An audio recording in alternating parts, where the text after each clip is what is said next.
late, but Shanghai never goes to sleep when there's good Dota. And speaking of which, sir, how you doing this evening? I come from OG and You came to see OG. What do you think? Pretty good comeback? in fact, I'm the LGD fans. You're an LGD fan, but this series I want to see LGD Revenger. Yes! So I will support for OG today. Oh, I think we all want to see that. Sir, who are you supporting? Actually, LGD Gaming. But I'm also an EG fan. Oh, okay. Why do you want to see EG win? Because I'm the fans of Atom. Right. I play in like 6 years. Who isn't a fan of R-Tor? Now, I asked you two in particular to come up because you had two people that didn't want to be on camera. Madame, why didn't you want to be on camera, my dear? Hello. And we also have this man who didn't want to be on camera. Why didn't you not want to be on camera, sir? Oh, where are you going? Oh, this guy really doesn't want to be. Hello, my friend. Hello, how are you? Fine. You're fine. What do you think of the series, sir? Oh, stay with him. Oh, my friend, I'm so sorry. Can you at least give us a let's go somebody? Who's your favorite team? LGD. All right, give me a let's go LGD so you look badass. Let's go LGD. You did your best. All right, guys, we still got energy? Are we still awake in this arena? Let me hear it. A little bit. Woo!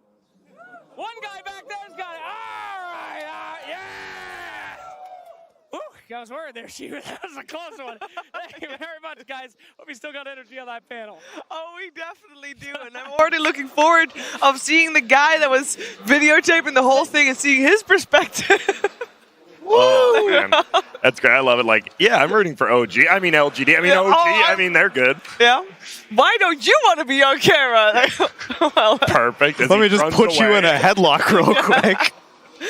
All right. Well, we have a little bit of time, and I'm gonna make you guys feel old. You ready?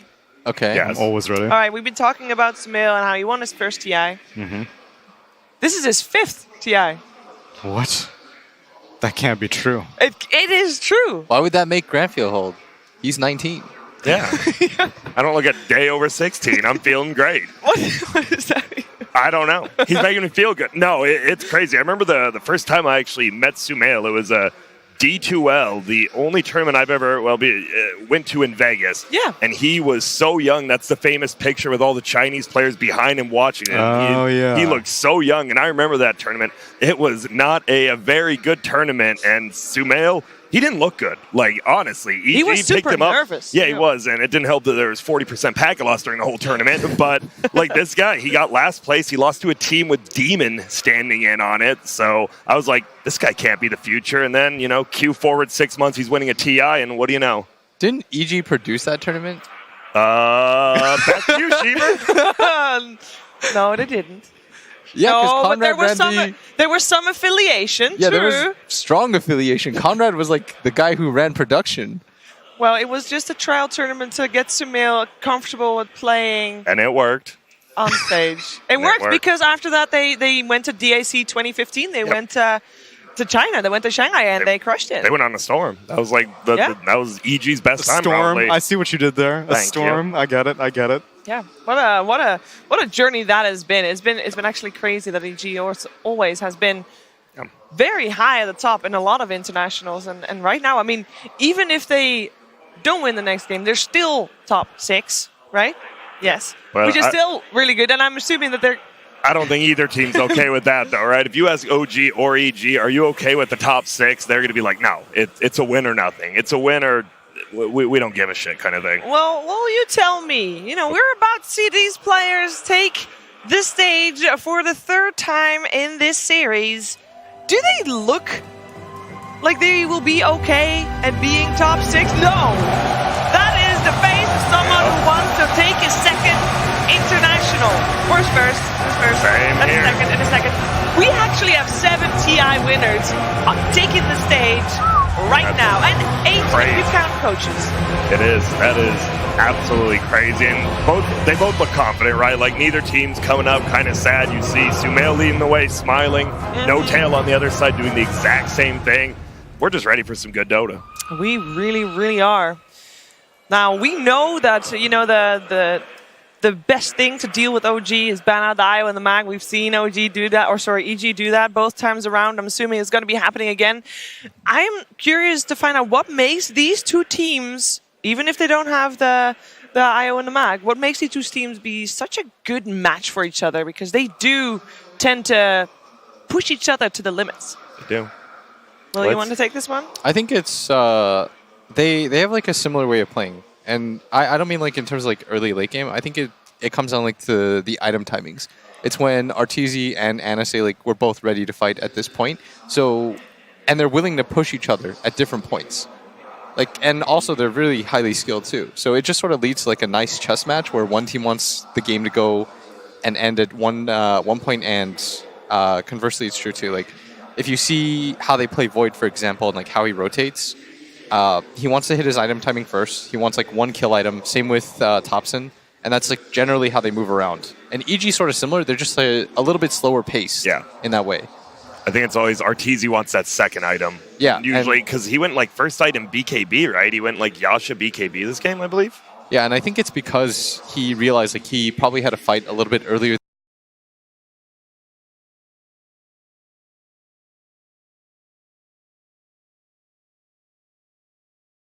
Than he would have liked. Yeah. I like how they just push each other, and plus like the rivalry aspect of it, I think always just makes the game a little bit more hype. Yeah, it does. They're never just going to go down like, sure, game one was a stomp, but that's exactly why it comes back to game two. It's never going to be a straight up 2-0 stomp. No matter what people think, no matter who's the best team in the world, like they're always going to push each other. And you know how often it is, we like a good story, and we like it when there's, a little bit of spice in there too. And often the players are like, you know what?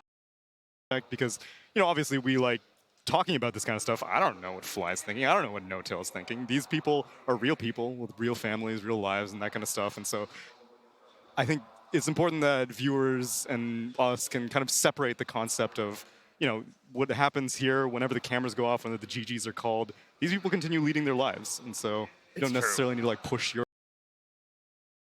drama on I it. can assure you, after all that happened, though, it was real beef. Yes, it was, for there sure. was no fake drama in But that it's one. been a year at this EG point. was, yeah, it has been, but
how would you feel about that? You just saw Say us. so. Invited him to his wedding. Yeah. Oh, okay, fine. Kuro with Okay. the pup- All right, yes. Cheever, thank you for confirming. I was getting nervous, but we're It's all good. good. It's all good.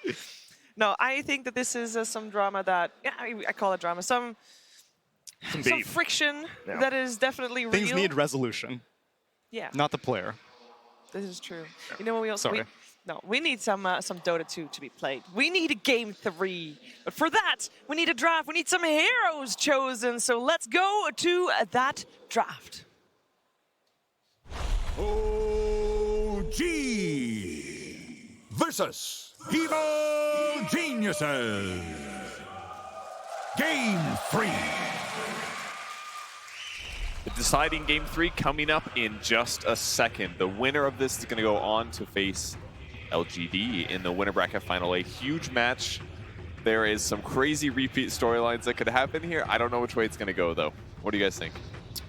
Not too sure, but it's looking like Enchantress is a pretty hot one that's going to be contested. It might be deciding quite a bit here in this matchup, as we saw lanes were really important in that last game. Of course, also the big team fights, but it does feel like Enchantress seems to just like set you up to have that like great advantage coming out of the laning phase. Enchantress is Enchantress, but I just realized like the mid lane is so important. I think both games, whoever won mid, just had the game on their backs. Like Thompson, a super hyper aggressive mid player who, you know, if the advantage is given, or as I say that, they pick Enchantress again. So almost exactly the same bans. The only difference is Elder Titan was in the first phase instead of Ancient Apparition, similar to the first game draft, except pick order is flipped as well. So as I was saying, I think like this Thompson, this Sumer, these two players just love to kill heroes, and if they're given the advantage, they're just gonna go for blood. So I think the mid matchup is really important between these two teams. Yeah, I want to see, in particular, at least for OG, I want to see them playing something that just run around and make kills happen with like the Monkey King or the Tiny. EG, they're going to deny that. They're actually going to take the Tiny away this time around. I feel like one of the strengths that Thompson has as a player is his ability to just like go insane. He makes your opponents look like pub opponents, is what it seems like. And he was able to do that last game. He got 3 kills like Tsunami showed within a matter of 1 minute. It was insane to watch. Can he do that again without Tiny? Like, what's the hero substitute that would solve that? That's why I said Does Monkey he need King. to do it? Monkey King is definitely one of those heroes that he does it with, but can you beat a Tiny in lane with Monkey King? I guess he has no armor at level 1. It could work. I used to see the matchup actually a lot last year, and it was like pretty back and forth. I think the Monkey King won most of those though. Okay. But it's also the mid game is like concerning too, because you can also just get burst down. And there's a roaming Mirana. And there's going to be a roaming Mirana. Yeah, the Ava toss into an arrow, it can be very devastating. Yeah. Is this going to be Thompson Invoker again? This is probably flex pick, right? I think it can still be Jerax's hero for sure.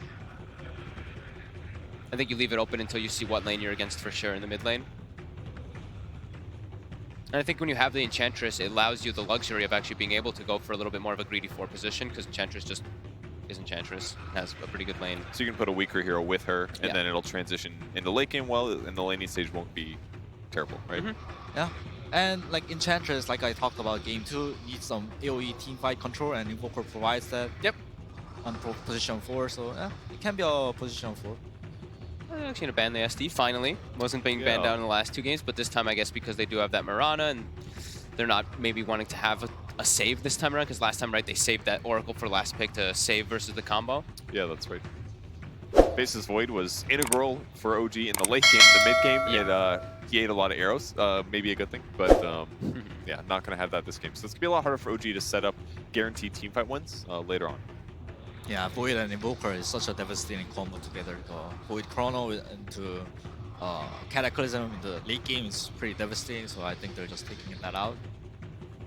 I love seeing, you know, TI is so great because you always like do the full circle back to like either super carries getting picked up like anti-mage, or it's just like these massive team fight lineups that just constantly are battling. Like you were mentioning in the last game, what we had 50-something kills in the 40-minute mark, or even more than that, something like that. It's just non-stop aggression, non-stop fighting, non-stop trying to take these battles. And usually the team with the better team fight at the TI main stage ends up having an easier time, at least at executing. It just really helps when you have a hero that can grasp win. Like, you know where they are, you see them, you can jump in, hard disable them, guarantee kills. That makes a huge difference. It really helped against the Terrorblade, especially.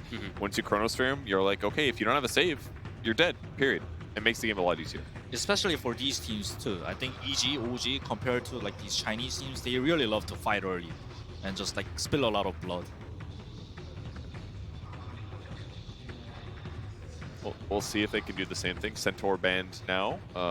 Mobile hero, burst damage, has a pretty good time getting his team on top of the enemy team. So maybe they're worried about the carry for soft lane matchup. What do you guys think?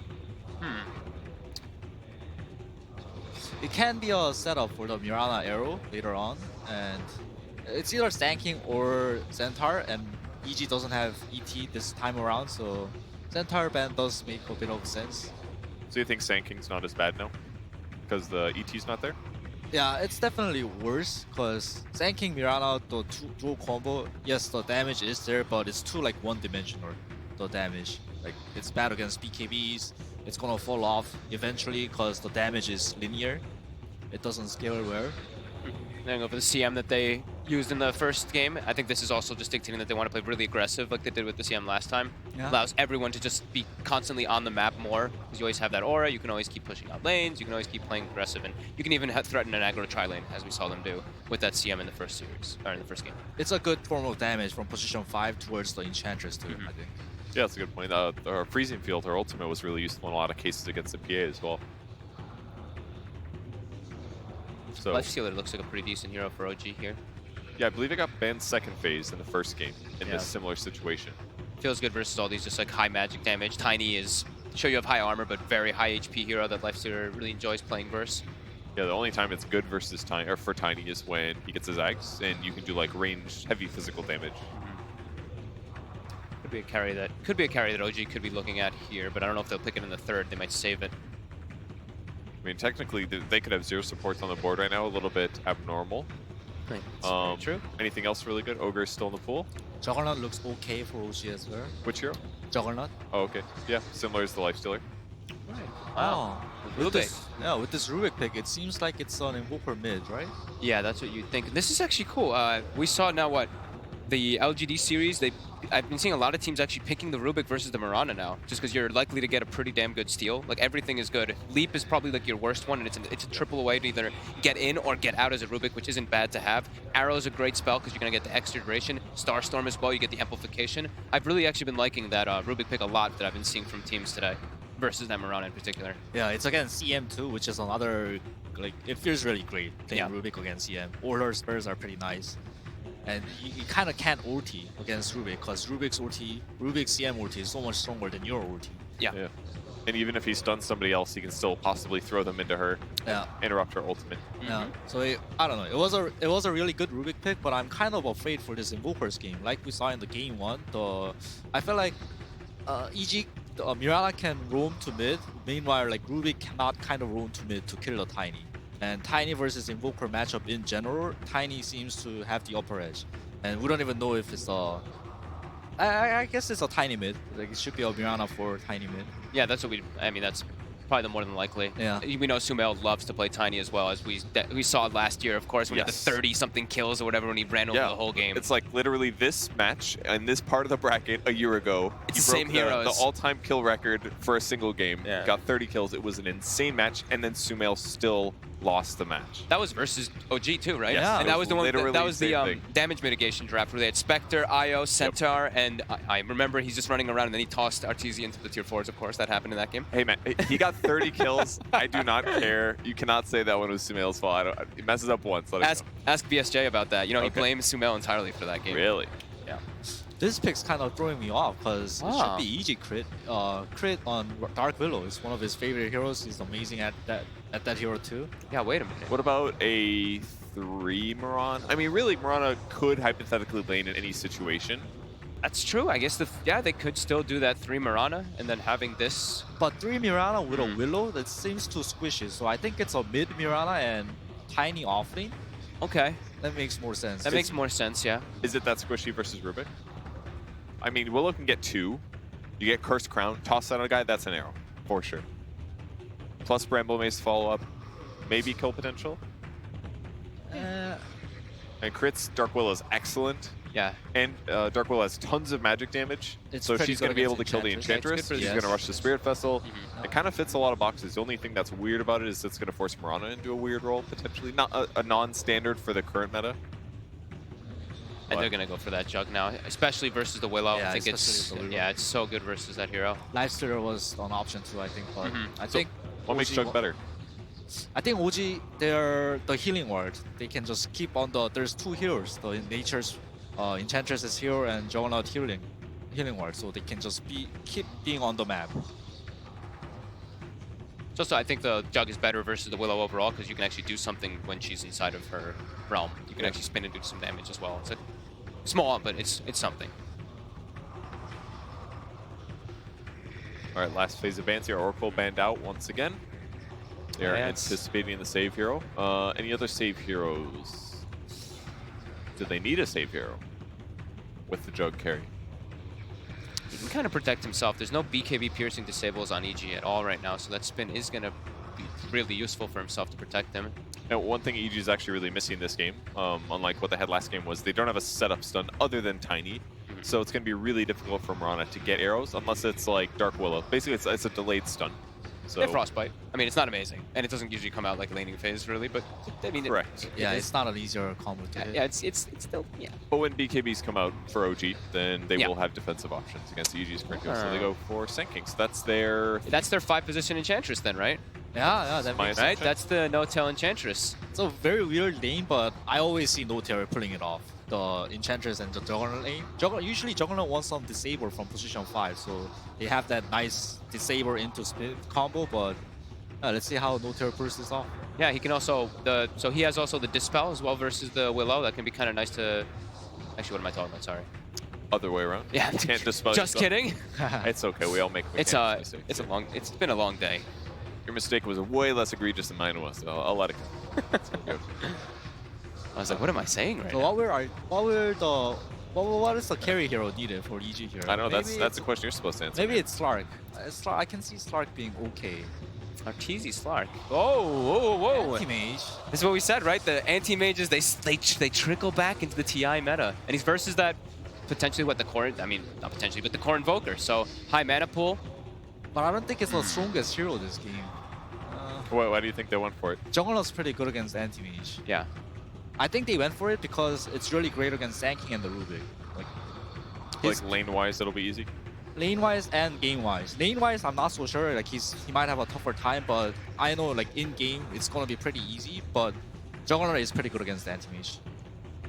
All right, guys, that's the final draft here for this last upper bracket match. We've got a really good game ahead of us. Let's toss it over to Toby and Sind.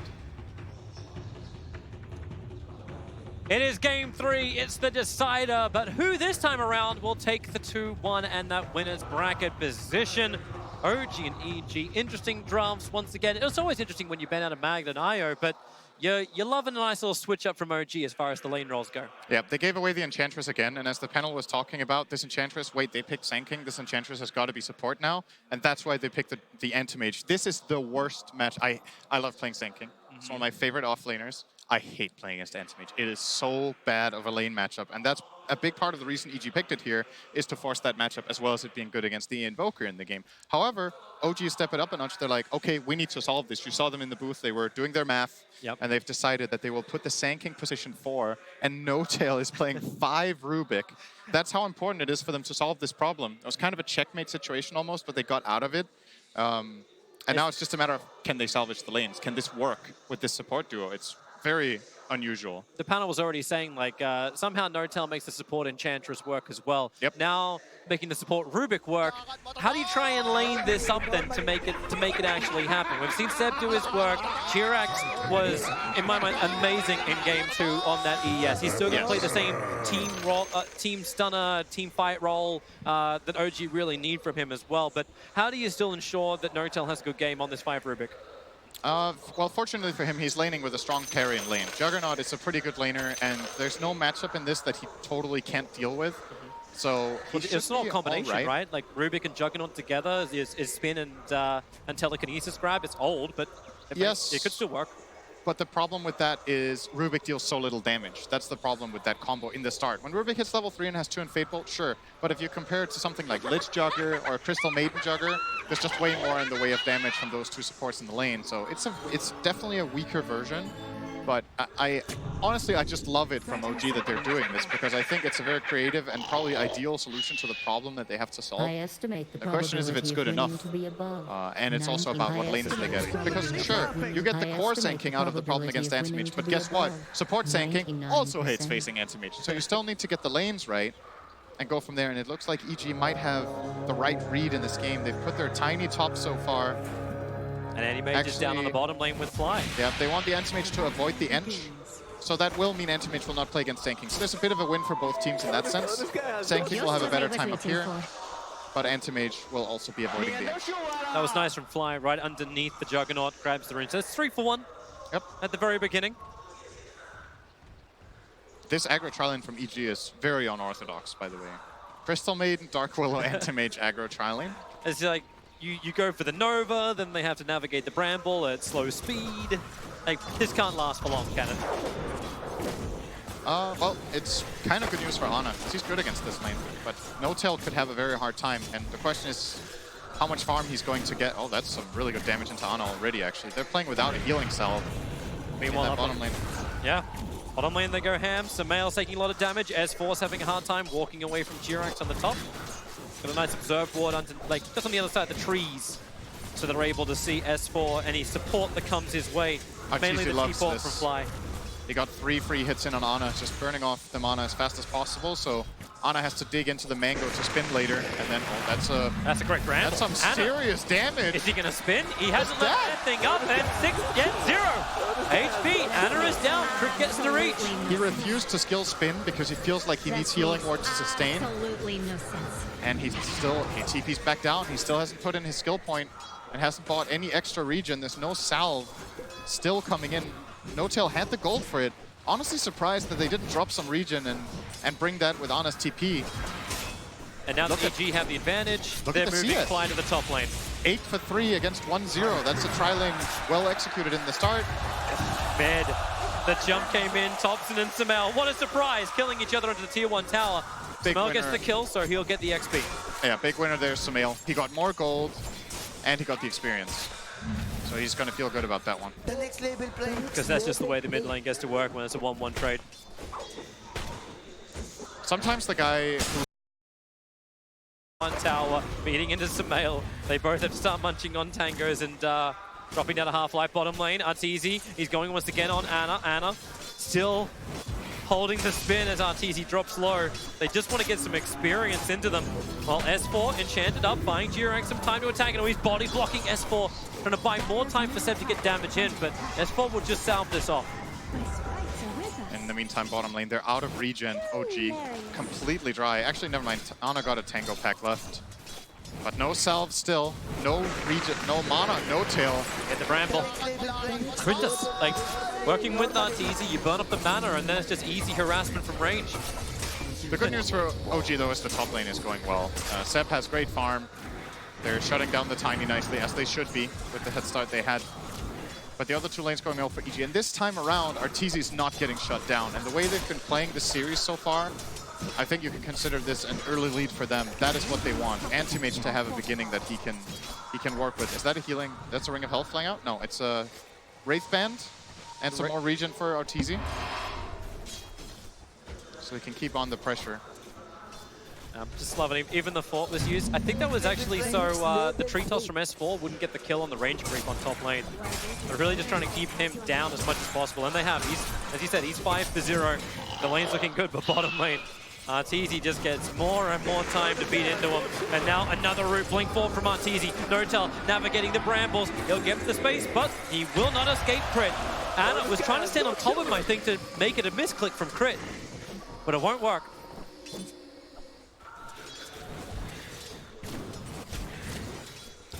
And I wonder how Ana's going to recover this time around. We saw in the Void game, the lane might have been a little bit hard, but he recovered nicely.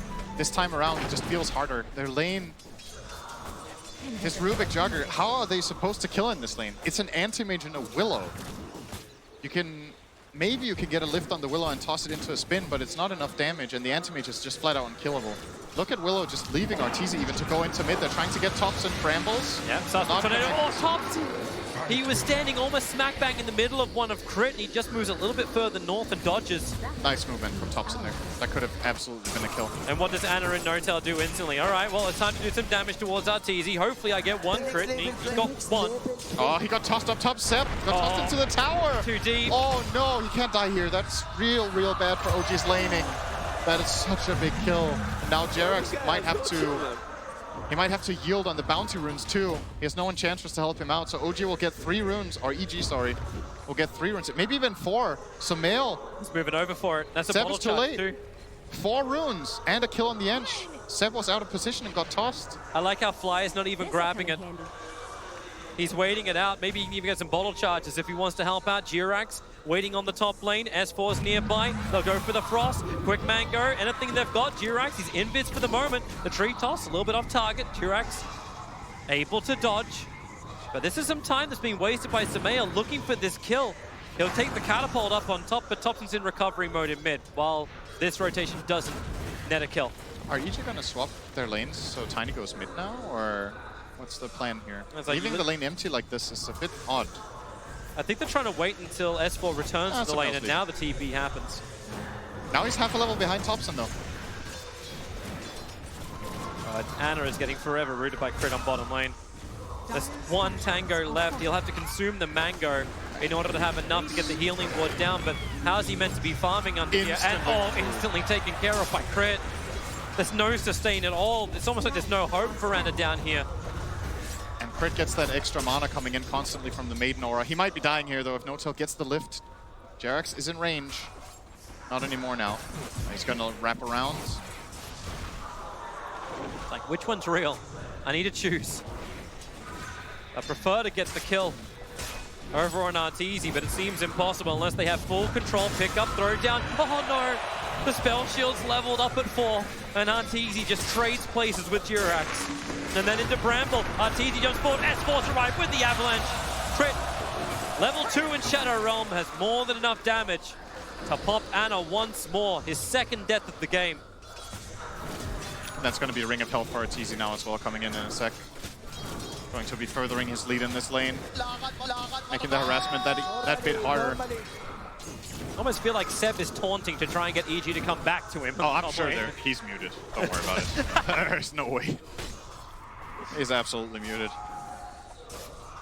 So, Anti-Mage with the Ring of Health will be that bit harder to harass now for the Rubik.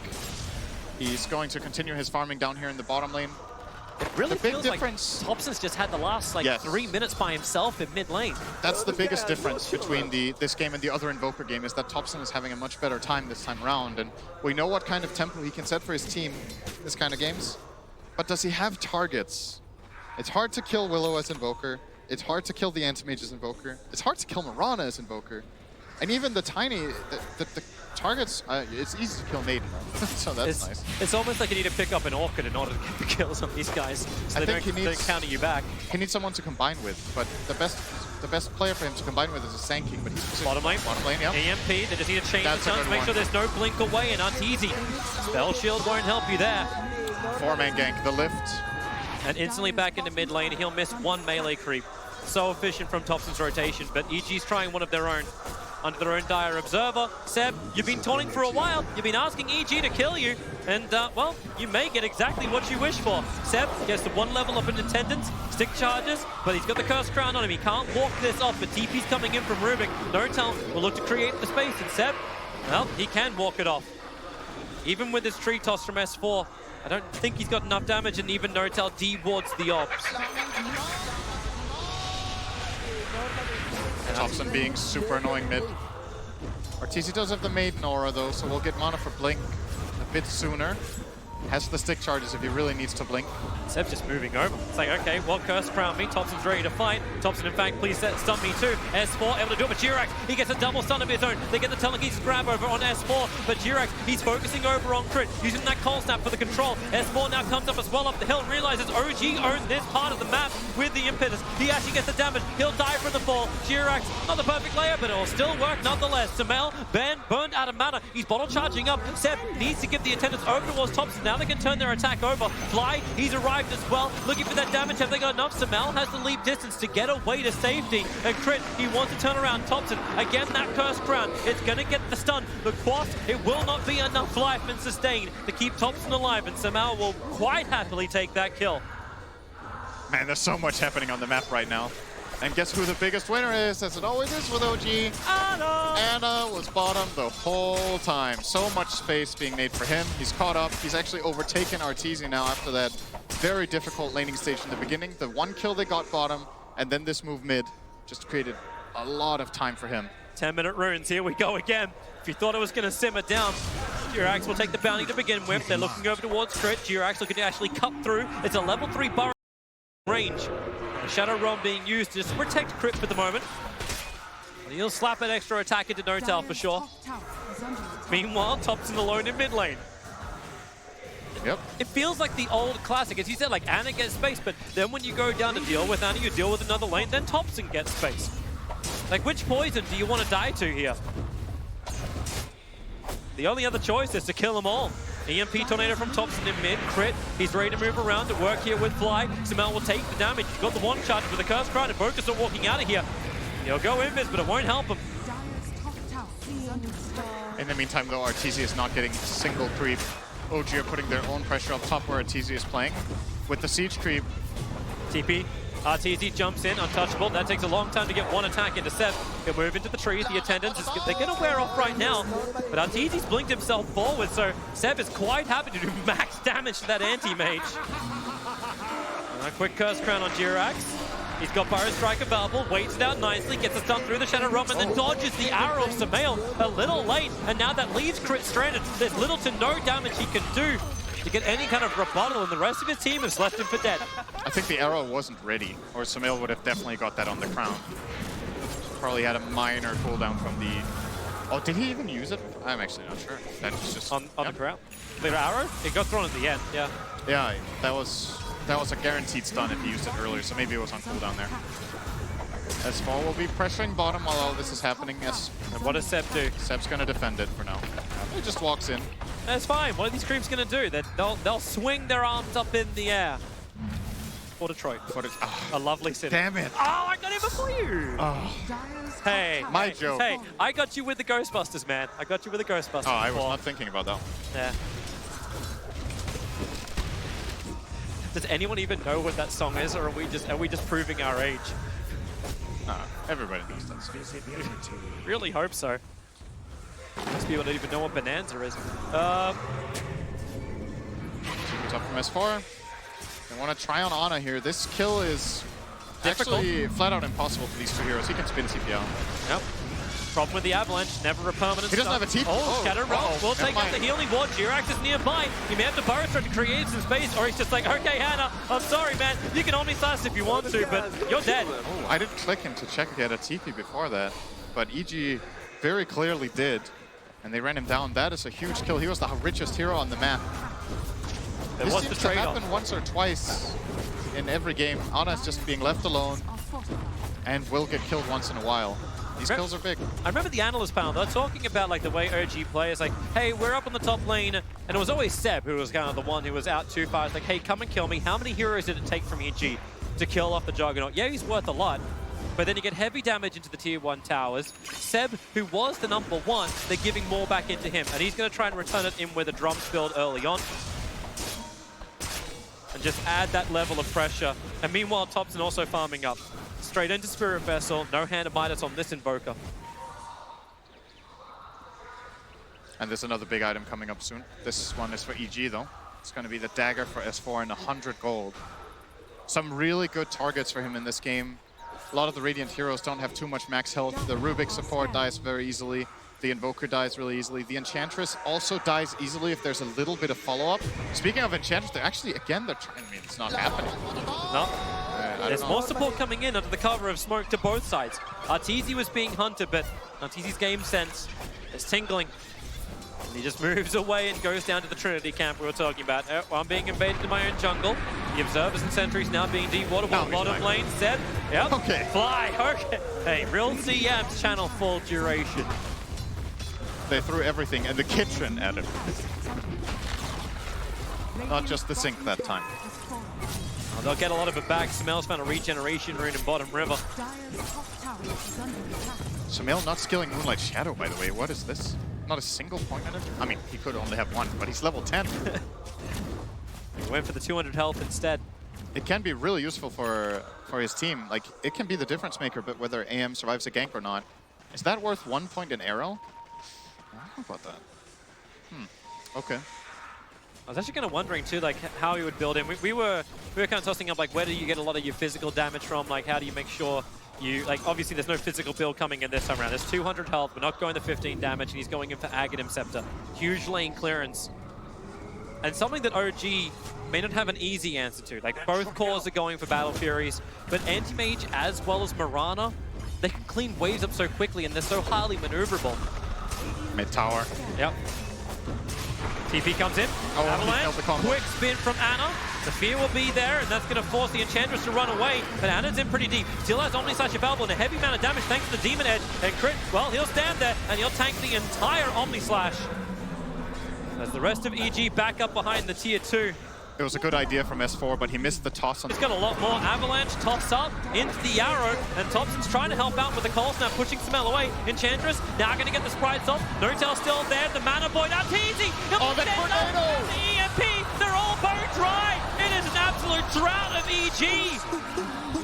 Oh, Arteezy's not going to be happy with that one. The arrow from Sumail well off target of Invoker. Cold snap's coming off cooldown right now. The Cursed Crown. Oh, everyone stand together and get stunned. Maybe there's some damage from the Bedlam, but then a Burrow Strike from Jirax picking off crit.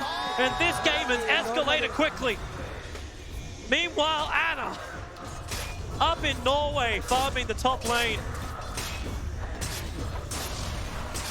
It feels like, I don't know how Enchantress manages to do this in her games, to just tempt everyone to try for these hard kills. If it's just a tilt effect, like you get annoyed, you're like, just kill the Enchantress, but... Let's just get him. Let's just get him. It's really costing EG here that they try to go for these Enchantress kills. They've got 2 on her, but how many have they failed? And how much time has that cost them? It's cost them a lot. Juggernaut has finished a Battle Fury before the Anti-Mage. Way before. Arteezy is not even close. He's 2,000 gold away from it right now. The Graph in Golden Experience gets to swing up. EG has obliged OG with a lot of fights, but they need to be able to settle this game down. They need the Aghanims, they need the split push, they need the Battle Fury, they need a lot of things. But what is OG doing? Not giving them the room to breathe. Already attacking into the tier 2 tower on bottom lane. The tempo is so high now from OG. Now they can kind of do whatever they want. Sand King will get a dagger very soon. Yep, they're going to dive S4. N0tail stunned up continuously, but they'll still get the grab. Pulling back down again. Burrow Strike to Balmor, making sure S4 does not get up the hill. Frostbite from Fly can't create enough space. And there is no other support coming in from EG. Instead it was coming from OG. And now it's a 17-minute Blink Dagger for a support SK. We're wondering how you can make these two very not financially viable supports when it's so hard 5, but this works when Jirax has a Blink Dagger as fast as the normal offlaners to get them. Dire are scanning. Sumail gets a DD. Very uncertain about fighting against Jirax even with that DD. He was thinking about it, but didn't want to go. Good observers and sentries from EG. Jirax, oh, he'll cop that arrow. Still under sentry. Sumail can claim that kill nice and quick. And then S4, he'll jump in as well. They're going up the supports and they've got him. Sumail with the double kill. Turn your attention over towards Seb. It'll take a long time to attack into him. The EMP burn is also there from Thompson, making life a little bit more difficult for the Dark Willow. And Seb, he wants to battle. They have sentry versus sentry. Somebody get rid of that. Flies moving forward. You can definitely see them. They're sentries. Normally. Oh, crit. Oh, that's a good combo. Really good jump in. The Bramble, he'll catch out Anna. He's got Omni Slash. He can turn around right now. There's only one creep that's there. They're doing all the spin damage into S4, but you have to burn the ultimates from Anna. He'll crit at the end. I think S4, or sorry, not S4, I think Sumail couldn't arrow because Seb just kept running in front of him, so they couldn't combo on that. They get another kill. The observer was, bless them see. Fly, he knew he had to dodge. Moved out to the side, and then just his easy pickings. I'd love to see a replay of that because that was so beautifully executed from EG, how they did the avalanche toss into the Terrorize on the Jugger. All they needed was to connect an arrow, but I think Seb just ran in front of the Sumail Mirana and he couldn't land it. That's got to be what happened, and that's huge for the outcome of that. Instead of losing their biggest core, they get 2 kills. Sure, Arteezy's getting some space, but man, this is, by his standards, super late Battle Fury. And he had a good start, too. Crit's dead. EMP Tornado catching him up on the top, but Shadow Realm will add some protection. He's got no more mana to work with. We'll get the damage into N0tail, hung around a little longer. Arrow, it flies forward. A nice long 5-second stun. Over on the Rubicon will now go down and fly. They kill off Thompson. EG, they needed something, and that's something. Seb? Okay, I'll do this solo. Maybe I won't. Anna's nearby. Arteezy. Spell, counter spell up and running. Anna's not going to take that risk of an Omni Slash. Maybe now it's time to pick up those bounty runes. 4 of them on the field. They've been there for 30 seconds. An unusual occurrence for 20-minute bounty runes. Yep. But there's just so much fighting with 26 kills 20 minutes into this game. Sumail with the scouting arrow. Doesn't find anyone. If Jerax knew, he would have taken the other one, I think, as well. He gets one. That's a, I think, 3-for-1 trade on bounty runes in total. Once Ana gets his shit together and takes this one. He doesn't want it. I don't know. He wants to push the wave first. That's fine. Now he's going to take it on the way back. Come on, Big Kemp. And Jerax is really just trying to stay on Arteezy like a tick. Dude, is he doing this to just annoy us? It's there. He's not baiting it either. It's income. It's coming in value. Maybe 1 gold, but it's value. He felt like nobody from EG was going to come and try to take that. Because it was not set up as a bait. There was nobody there that would have killed on the rune. Your Alacrity buff ups up. Attack speed increased by 100, damage by 10. And Roshan, difficult to kill off. Once again, this Enchantress. Even Roshan thinks she's untouchable. But what does EG do? They scan Roshan. They know what's going on, but how fast can you move over? You're gathering for a smoke, but Roshan's practically dead. 1.4k, 1k, and they're instead going for what? Nothing. TP over does nothing. They stay with the lanes. And Jerax is set up bottom. They want to connect over and try to kill Arteezy probably. Never mind, he's not going to go for it. Just going to push out the wave. Just counterspelling just in case. OG can move up through mid. It has been the name of their game throughout this tournament. 20 minutes, 22 minutes hits. Let's go high ground, boys.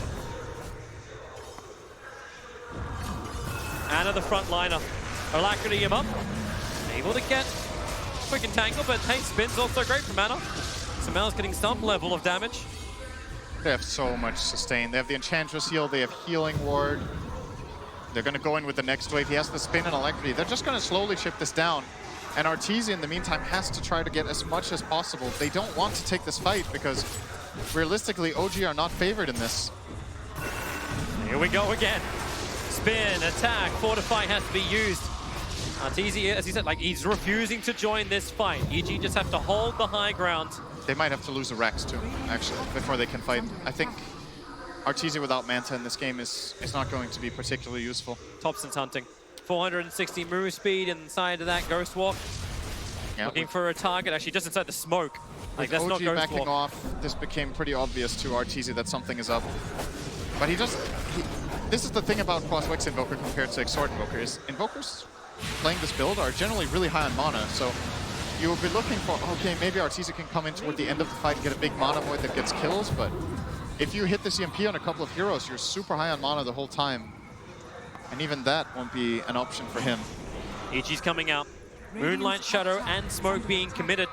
They want to wrap around the back. They want to do something about Jerax. You probably need a ward up on this hillside to make it happen. CM's got one, both Sentry and Observer. Fly drops the Sentry to begin with, Observer straight after. But while that's been happening, there was no defense. Tier 3 tower is gone, with even a couple of creeps to help the push go.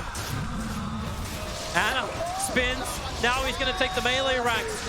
You said EG may have to pay the price. The toss, they find one in deep. Seb under the tier 4 towers. The arrow looking to connect as well, but the Omni Slash. S4, he's just totally stranded. Ana will find the kill. Fly trying to let it go. Ana's taking through all of this, however. The sustain. I thought EG are meant to be Captain America, but OG, they can do this all day. And the cold snap. There's nothing to follow it up. 14 HP. The stun strike. No, you've got no tail. He stole the blink from Anti-Mage and jumps in. Of course you can do that. Finds the kill. Nice chain stun over on top to 5 seconds up, but there's no one from EG who can get close. Jerax comes in with the epicenter, expecting EG to engage, but they're not there. As OG look for another lane of racks. Pushing through.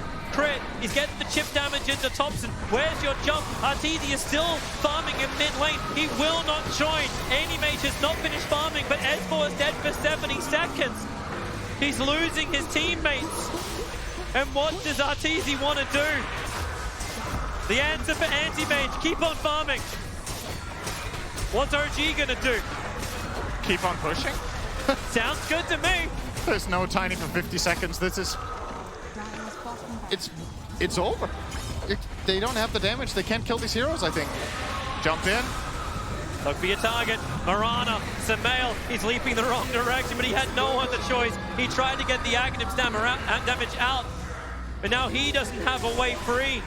Arteezy's trying to grab the creep waves, but they're all pushed in. The bottom lane's pushed in, which is allowing this pressure from OG up on the top as Fly. Man, Jerax, he doesn't give two hoots. He's got defensive Yule Scepter available.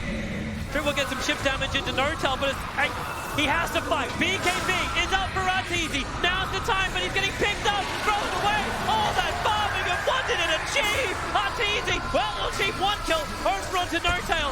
He'll blink away. Regeneration is required. Salving up so they can get back to the front lines. They can't lose all these lanes of Brax. Tiny is back up again. The TP's coming to the sideline. Here comes S4. Avalanche. Toss. They look towards Thompson. And maybe they got enough damage. Arteezy. The Barret from Durex. It'll connect. The spell shield. It wasn't there to actually protect him. Now S4 is stranded. It was a hallelujah play from EG. But right now the gods are on the side of OG. Seb will get himself a double kill. The two big cores there for so long. Hagen's Immortal will give Ana back his life. They're claiming the range racks. Megas are up 26 minutes in. EG are more than on the ropes. It's a tightrope, no net. I'm fairly certain the rope's on fire. This happened really fast. I just want to point out how fast this happened. The game was really, really even for the first 15 minutes. And then we have this one moment where OG get multiple kills, Arteezy shows up and dies. And since then, it's been OG all the way to get the Roche. They go push with their invincible Jugger with healing. Oh, Sumail. Up in the air, Cold Snap, he can leap away. This is the last chance for EG. All 5 players up. There is no racks, there's no tier 4 towers to really speak of, just the one. Mirana jumps in, but Ana still stands his ground. Where's the attack? EG gather on the N0tail flag, looking for an opportunity, and Ana, he's begging for it. He's got Mana Style, he's ready to dodge. They're into the trees. Arteezy blinks away, and maybe Thompson. He'll be sent up towards the air. The Cursed Crown is there. He'll be able to get the nice chain stun. Chris Low on life. Arteezy getting some cleave damage. They're sent away by the Terrorize. Arteezy, the Mana Void is good, but is it good enough to sustain from OG? It continues to run. Arteezy protected by the BKB. He has to jump back in again. Crit, S4. They even get the Tornado onto Arteezy over in the tree line. Goodbye. The lights are going out for EG right now. Luckily, this is a winner's bracket, but OG, they will push forward to the winner's bracket final, repeating the history of TI8, 2-1ing EG in this semi-final 2.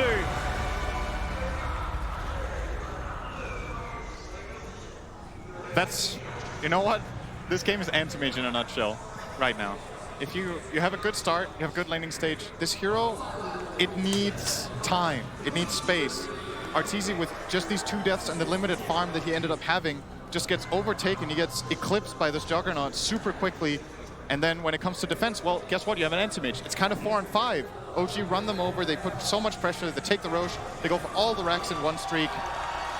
And they made it look really easy, but in this replay for EG, there's like 1 or 2 moments to go and look back on and be like, man, if we don't go for the Enchantress, this game is so different. And this hero is proving to be a huge problem. It won all 3 games in the series. It was a big nuisance to the other team in all 3 of the games. But you got to, against OG, you got to choose. What do you want to ban? And you got to do something. OG, they're looking absolutely amazing. Even without Ire, even without Mag, they are a world-class team looking to potentially be the first team to get back-to-back victories. Will it be possible? They look good. They look amazing. Doubters, if you thought last year was maybe a fluke, OG are looking to prove it right now. They're cool, calm, and most definitely happy. Very happy indeed. A year in between, 2 of the same rosters meeting on the grand stage of the International. The same result, OG moving forward, EG dropping to the lower bracket. May I just also say, the handshake wasn't as hype as I was hoping it would be. What were you hoping for? I don't know. Maybe, either the turnaround where they, go hug each other. Yeah. Or Fly walks up, suplexes N0tail, WWE style. Or that, probably not that. But, I was expecting something, and it felt like, last year there was a lot of emotion boiling. N0tail talked about that in the documentary that came out recently, and this time it felt like, he has it all worked out. All his emotions are, worked out. That's why you got a psychologist on your squad. That works. Yep, sometimes you got to control your emotions. It worked for you one time, but, maybe try something else out. And now guess what? OG is guaranteed top 3. Guaranteed top 3. Tsunami, I believe you have something to close out that series with the stats or with the replay. What do you got for us? It's a bookending. If you recall, the very first set of clips that we had featured a hero that you may know as Enchantress.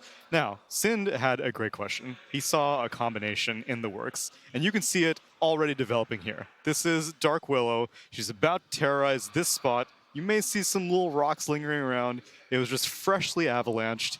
Seems like a real recipe for success, right? Mm-hmm. In comes Enchantress. You see this little harmless little Enchantress? Well, she seems harmless until she. Oh, what's that? There was an arrow. There was an arrow coming in from Mirana. It should have just directly hit S4. Life would have been grand. No, instead, Enchantress tanks it. And everyone's just like, well, screw that. I can't do anything to her. Sumail's running around. He has no idea what to do. He's canceled like 5 auto attacks trying to go through untouchable.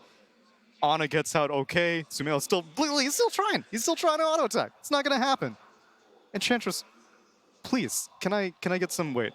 Let me, what does a frog look like? It's like this, and then little eyes, and then it's a little mouth, and a little nose. Oh, yes. So frog. Okay. Yeah, a pretty good hero, right? Pretty good hero. You heard Sin talk about it, right? It's like, I definitely think you have to ban the IO mag, and it's pretty much pick your poison after that, right? We've seen Chen's ban versus him, Enchantresses, EG ban the Elk, all 3 games versus them, and you know what? That game, like, OG just looked dominant. I would say going into that series, they're probably 70-30 favorites, and they showed it in that last game. Yeah, after that first game, though, I was a little worried, but we shouldn't have been. That was a dominant performance in that third game coming out from OG. And cornerstone of the OG squad is with Casey right now. It's Jarex. Oh, I love that title. Shaver calls you the cornerstone of the OG squad. No, we're actually on camera now, so yeah. What do you think? Cornerstone? I don't know. You don't know? What are you talking about? I let my teammates talk. Okay. But, yeah, maybe they can say it. You're being way too humble. Can I try to get inside your psyche for a minute? Because every time I interview you guys, I ask how you're able to make incredible comebacks time and time again. And you always say we trust each other, and I get that. But as someone who has failed a lot in life, if I were to have a game not go very well and then have to turn around and come back, I wouldn't be able to do it. I'd get in my head. How do you not do that? I mean, I think our team is very hungry, and they're very passionate. I think it carries us, basically, all these bigger tournaments. And somehow it just triggers at TI, and I think that kind of sets us to the whatever we're having right now. And yeah. That helps. We've seen returning TI champs before, and they usually come into the tournament, and one of the things they talk about is the pressure they feel, and it just becomes too much. I'm seeing the opposite from you guys. You guys are coming in, and I don't know if it's a mental game that you're playing or if it's more of just your way of trying to stay relaxed, but you did a coin flip to determine who you were going to face when you first started the main event, and we saw the flags with No-Tail's face on them that you put all over the game in game 1, which was a pretty funny move. Yeah, I mean, this profile picture, it's just starting to be a meme now for us. I think next game we're going to do something different. Oh, really? Whatever is fitting, Yes. right? So the goofy one was because Paladai called us, like, don't get into the goofiness and they will beat us. And then we're just goofy flagging up on the map. But yeah, Taunting it seems to work. Yeah. I think Tal didn't like the lane too much when I was just spamming the flag. And Johannes even on his lane. He was on the same lane, like 2 different lanes at the same time. It also seems like they like to mute you so that they don't hear all of the chatter. Oh yeah, but then you just tip. Oh, okay. So yeah, exactly. And I guess you got the need visual to find, cue. you need to find the ways to get through the mutes because I mean it's a bit lame to mute people, right? You seem to like that part of it. Yeah, it's part of it's like a hobby to us, I think. Yeah. Are you already looking ahead? Yeah, I mean I want to play more. I have a big problem. I haven't been able to play enough. And It's never enough. yeah. No, sometimes it's enough, but I think this tournament specifically, I haven't been able to play Dota at all. Yeah. Like, do what I need. Because you've been waiting. Yes, Yeah. and we can't pop at the hotel, and nothing is working because the ranked matchmaking. So, I don't know. I'm waiting for the day. for Wow. More games. Okay. Well, you guys looked great. So we look forward to seeing more amazing Dota in the days to come. Thank you. Congratulations. Yeah, we did pretty good today. Yeah, you I did. would say. Yeah, you know what? Coming from an expert such as myself, I'd say you did okay. Yeah, expert. I was going to say you can make fun of me for that if you want, and I didn't have to because you just. Thank you. It's nothing fun. You're making me feel uncomfortable. Can you save me, please? I'm feeling very awkward. You played. Here, let me try that again. Jax, you played really well. I really appreciate the amazing Dota you guys are all playing, and we look forward to seeing you further in the tournament. Thanks. I'm not gonna help you. Don't compliment us for your The own mind sake. games are even here in the interview room. Just compliment They the next really person are. coming to this interview when we win the next match, okay? Oh, snap. Okay. Okay. Sheever? Oh, gosh. Okay. All right, Jax. I got it. Whew, mental warfare. Mental warfare. Always. At his finest. Love it. Thank you so Thank much, you. Casey. Thanks, guys. Thank you, Jarex. Let Jerks out of there. He needs out. And you know what? If he wanted to play more, he should have gone to the lower bracket because that's what